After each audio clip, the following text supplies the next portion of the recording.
and welcome to this Money Monday edition of Liquid Lunch on Newsmax TV. I'm John Tobacco. We are at the Liquid Lunch outpost of Newsmax TV down here on 350 Broadway in Manhattan. And coming into this Money Monday, we have so much to talk about today. Crazy things are happening on the impeachment front. Great things are happening in the economy. Everything you ever wanted to know about what's happening in the markets. Now that the Dow has achieved that 27,000 level, today the Dow is up 150 points. The Dow is up 18% for the year, so that's monumental. Lowest unemployment in 60 years, lowest African-American unemployment in history. Household incomes are up. Growth is still well above 2%. Things are going amazing with the economy, but the impeachment continues. And on the Bitcoin front, we brought you wall-to-wall coverage last week from the Litecoin conference, from CryptoCon. We had Drew Taylor, the crypto cowboy. We had Bitcoin Ben. Manny Alejandro was down there. And we're going to continue keeping you right up to the minute on Bitcoin. Bitcoin today, 9,300, a very nice price to be. Above 10,000 and into the double digits, we can see much higher levels than this. The show goes to a much higher level every single day when I'm joined by Frank Morano, my co-host and managing editor of Liquid Lunch. Hello, my friend. Hello there, John. Happy afternoon Eastern. That's right. Happy Monday to you. Happy Standard Time to you and everybody watching. It's an hour earlier than it used to be, so everybody, hopefully you're dealing with that transition well. Tomorrow is Election Day here in New York City and wherever elections are taking place. There's a big election in a couple of different places, but that is precisely the nature of what I'll be speaking, frankly, about.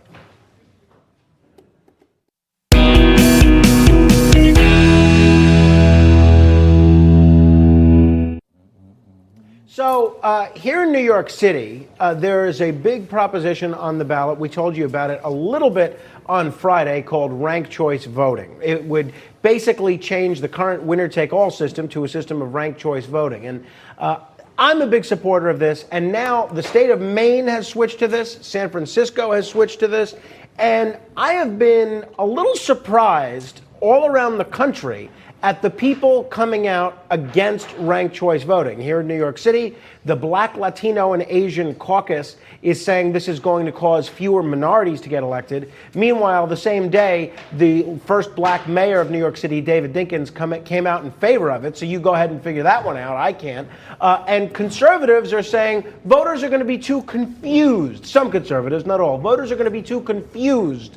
And this is going to lead to lower voter turnout. First of all, I don't know if you've seen the numbers. Turnout can't get any lower. Well, if we're actually going to be in negative voter turnout range if things go any further. But since more and more cities and more states are moving in this direction, and since New Yorkers are going to have an opportunity to vote on this tomorrow, I thought it might behoove us to actually know what ranked choice voting is, so that you're not making your decision based on left-wing or right-wing talking points, but you actually know what it is and you can make up the decision for yourself. Here is a graphic and a video put together by a group called Fair Vote explaining what ranked choice voting is.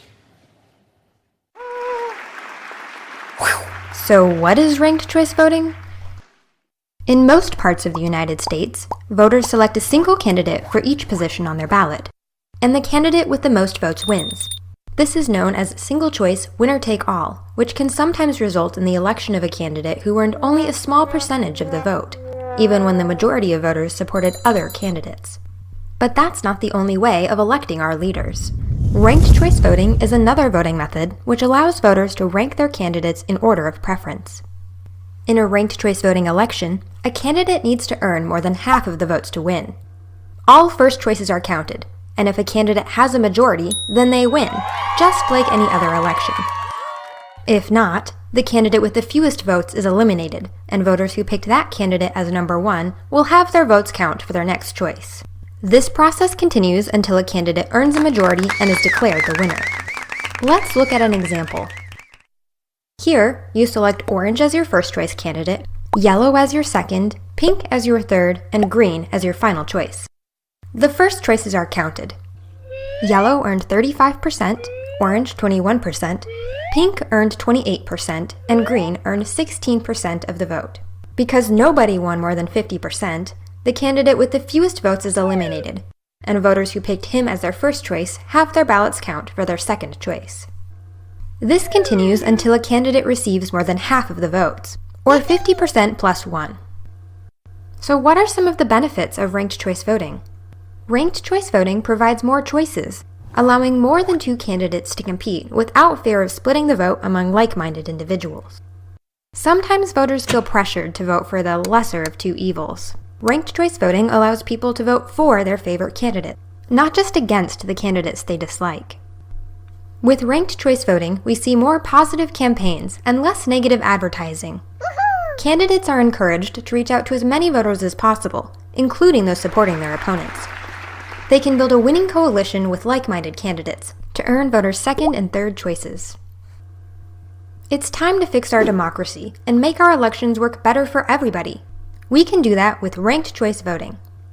Email your state at fairvote.org or visit www.fairvote.org to find out how you can get involved. So you see, it's not confusing. It's as simple as 1, 2, 3, 4, 5.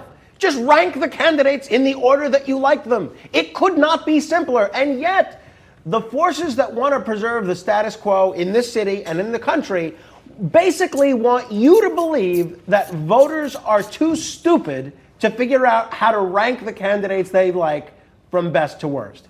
That is so insulting. Not as insulting as what we're seeing here in New York, where the head of the Black, Latino, and Asian caucus in the city council is saying this is going to keep minorities from getting fair representation. So basically what the head of the Black, Latino, and Asian caucus is saying is minorities are too stupid to figure out how to vote by ranking. I find that insulting, and I find it a bit racist in all candor. I voted yes. We have early voting here in New York, and hopefully this would come to your state sometime soon. Amazing, as usual. And did you vote yet? Let me tell you something. I didn't vote yet because I'm still thinking about announcing my candidacy here in New York City for public advocate. So we'll talk about that later. Oh boy! But let me tell you something. The guy's so humble. Okay, he's not just for ranked choice voting. He didn't just find the video out there, cute little cartoon video. This thing has been going on in New York for over a year and a half now. Okay, there's a charter revision committee which has to put something on the ballot. And they held hearings in every borough. They heard questions and answers and so much blah, blah, blah. But this guy single-handedly brought this issue to the forefront.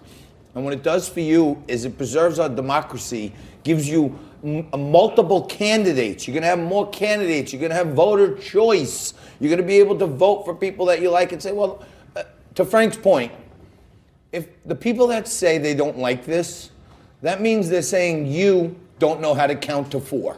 That's basically it. That's right. You only know one. What?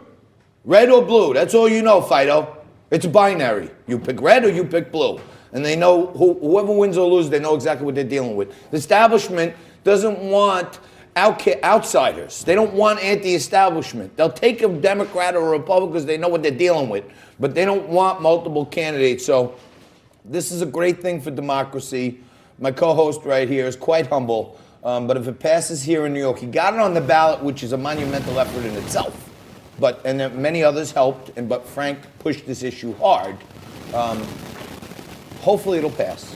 I'm going to vote for it, of course. You should vote for it because it's good for America. It's good for people. And if you don't live in New York, think about bringing it to your city. Yeah, bring it to your city. You know, you always hear coming soon to a theater near you. For 20 years, I've been hearing the only reason Bill Clinton got elected is because of Ross Perot.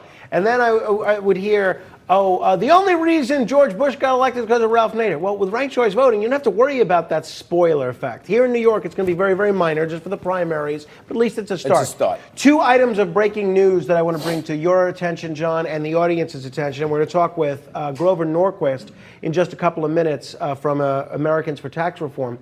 But an appeals court has just rejected President Trump's argument that he is immune to criminal investigation, and they have ordered him to turn over his tax returns to the Manhattan District Attorney. Now, the president's lawyers just put out a statement saying that they're going to appeal this all the way to the Supreme Court. Perfect. So it'll be interesting to see how the Supreme Court weighs in on this. Another waste of taxpayer money. And you know, we're going to talk a little bit later about these anti-cop demonstrations that are going on here in New York. And this is somewhat of a local story, but you know what? Anything that happens in New York City is kind of a national story. It's being reported, at least New York One is reporting, that Police Commissioner James O'Neill is going to be stepping down from his post. Thank God.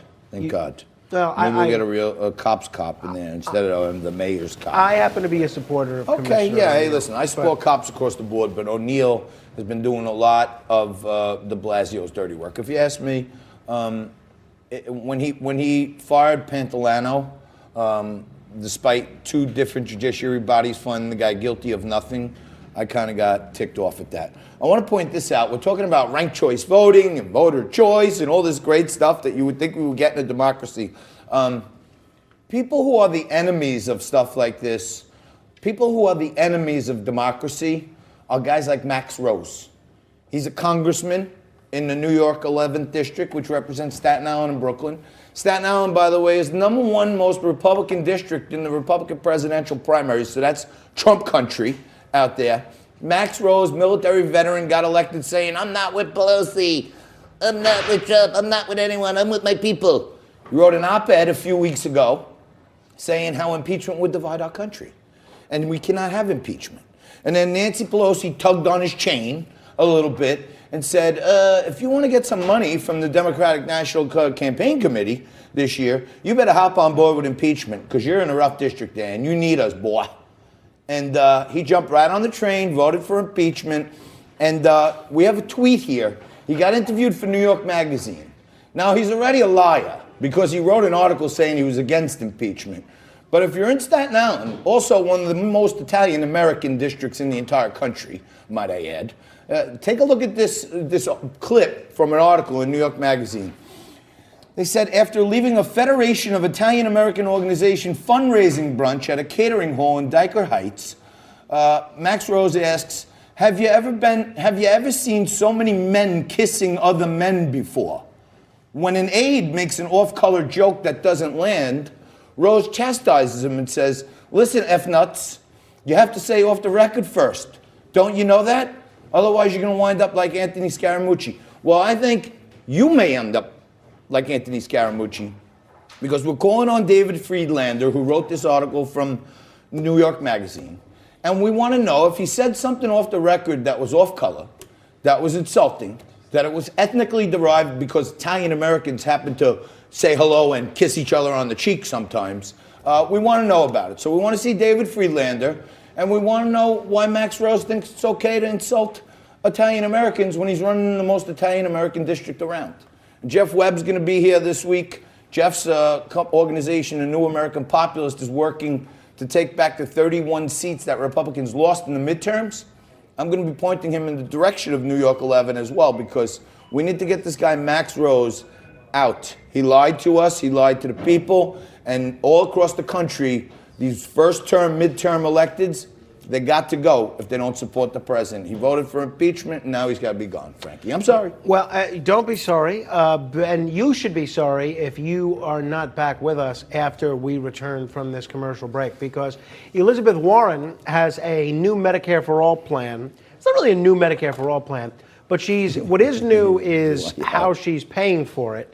And so we're going to get into exactly what tax increases are going to be raised. What are you doing? I'm giving you the end the segment signal. But what does the fist mean? The fist means we're supposed to be out of this segment 2 minutes ago. That's a zero. Yeah, okay, gotcha. All right, he knows what it all means. You know what it means. And you got to stay right there. It looks like he's doing a Black Power salute.